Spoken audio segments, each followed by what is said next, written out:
Jacob, welcome. How much trouble is the Prime Minister in tonight? Well, the natural state of politics is that there will be a brouhaha about something. And this is obviously serious, otherwise the Prime Minister wouldn't have made the statement that he made today and the apology that he gave, and recognising the anger that there is with people whose family members died. So politics is not about life being easy for Prime Ministers, and it would be hard to argue that this is an easy day. Have you ever been to a work meeting where you've been asked to bring a bottle? I used to work in the city where lots of events that were matters of work were fueled with alcohol. So lunch in the city in the early 1990s was not an entirely dry occasion. No, but we're talking about during a pandemic, aren't we? But I think what you're asking about is what Sue Gray is looking into, and that this is really important to wait and see what her inquiry says, that it's only proper with that inquiry set up to wait for its judgment. Well, I can see why you say that, but we know that the Prime Minister was there. He admitted that in the Commons today. We know that alcohol was served. We know that food was served. We know that his wife was there. We know that there were people there, apparently, who actually weren't working directly in Number 10. Robert Peston's been tweeting about that this evening.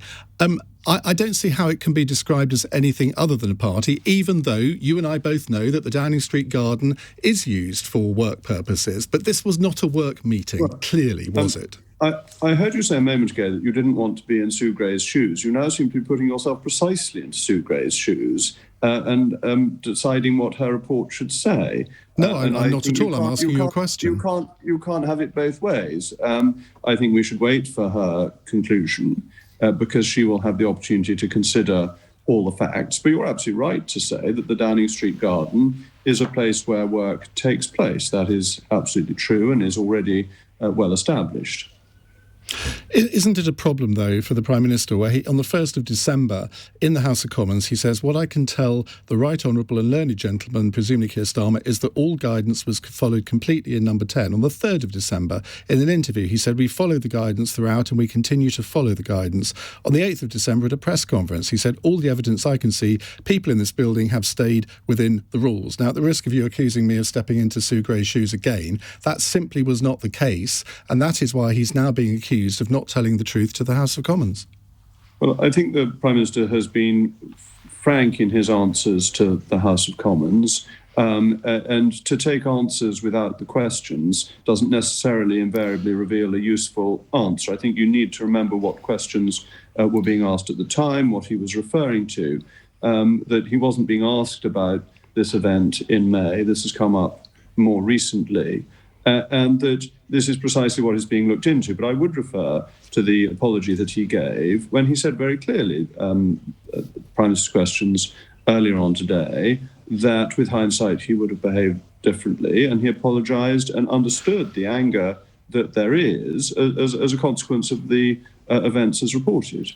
But you could not sit where you're sitting tonight and tell me, without your nose growing a little bit too long, that the rules and guidance were followed at all times in Number 10, could you? Well, my nose is quite big enough already, so I don't wish to have an even larger conch.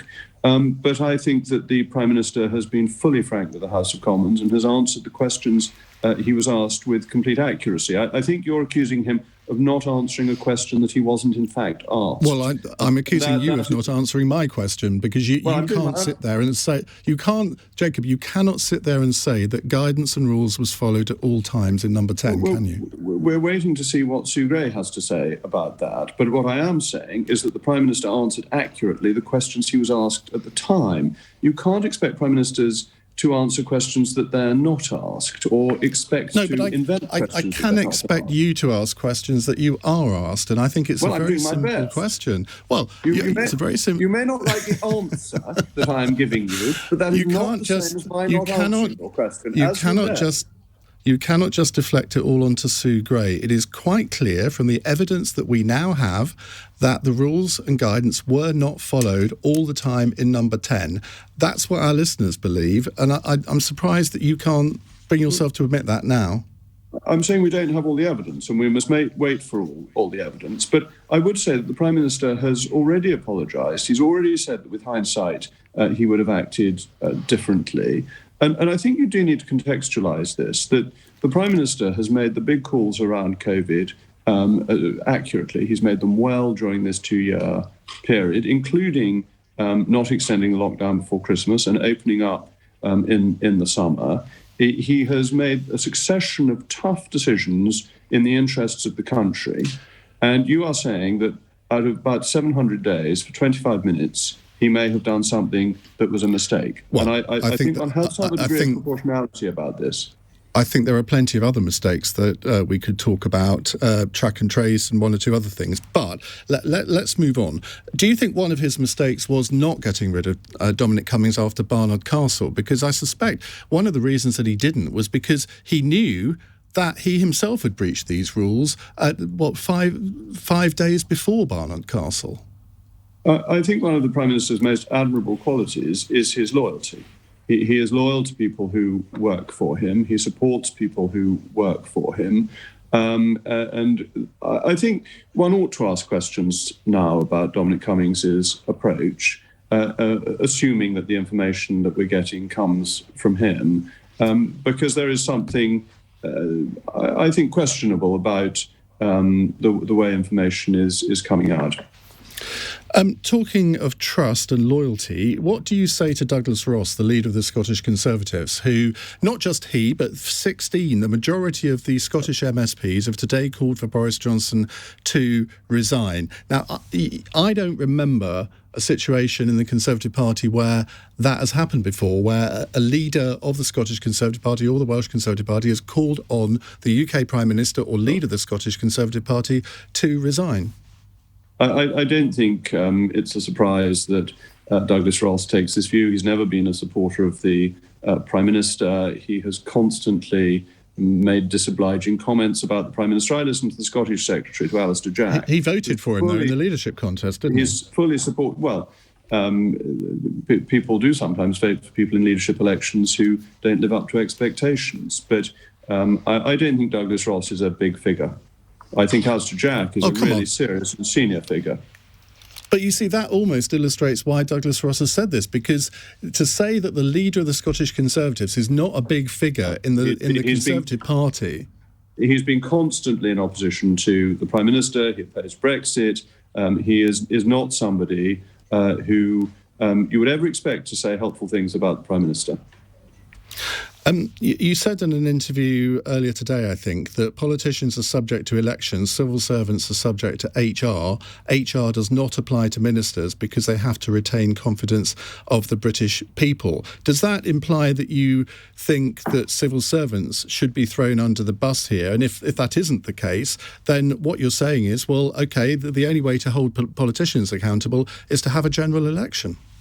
No, what I was saying was that the responsibilities of politicians and the responsibilities of civil servants and the approach to their employment is different. And we all know that. I was stating something completely routine and constitutional. It's also worth bearing in mind that civil servants do not report to politicians in employment matters. That they report within the civil service as a matter of HR, whereas politicians are accountable to the electorate and, of course, between elections to the House of Commons. Well, indeed, but if the Prime Minister is found to have broken the rules, under your logic, the only way of holding him to account is for the electorate to be able to vote in a general election. Well, as I said, between elections to the House of Commons, it is a fundamental of our Constitution that the Prime Minister has to retain the confidence of the House of Commons. That's why the vote yesterday that the Labour Party put forward to switch off Standing Order 14 to take control of the order paper was fundamentally unconstitutional and was why it was voted down. The Prime Minister, in all circumstances, and we saw this between 2017 and 2019, crucially has to maintain the competence of the House of Commons. And I think it's unquestionably true of the current Prime Minister. What's your message to Tory MPs tonight who are thinking of writing a letter to Sir Graham Brady demanding a vote of confidence? Because you earlier dismissed them as sort of the usual suspects. I'm not sure that's right. I think this has gone beyond the usual suspects. Well, your correspondent a moment ago seemed to agree that so far it was mainly the usual suspects. I don't know whether there have been a lot of people come forward in the last 5 minutes who aren't usual suspects, but so far it has been. What did you? Well, you were so disobliging about them. I think you called them bad, sad, and mad. I said the mad, the sad, and the bad, and we can all think of people who qualify for all three categories, can't we?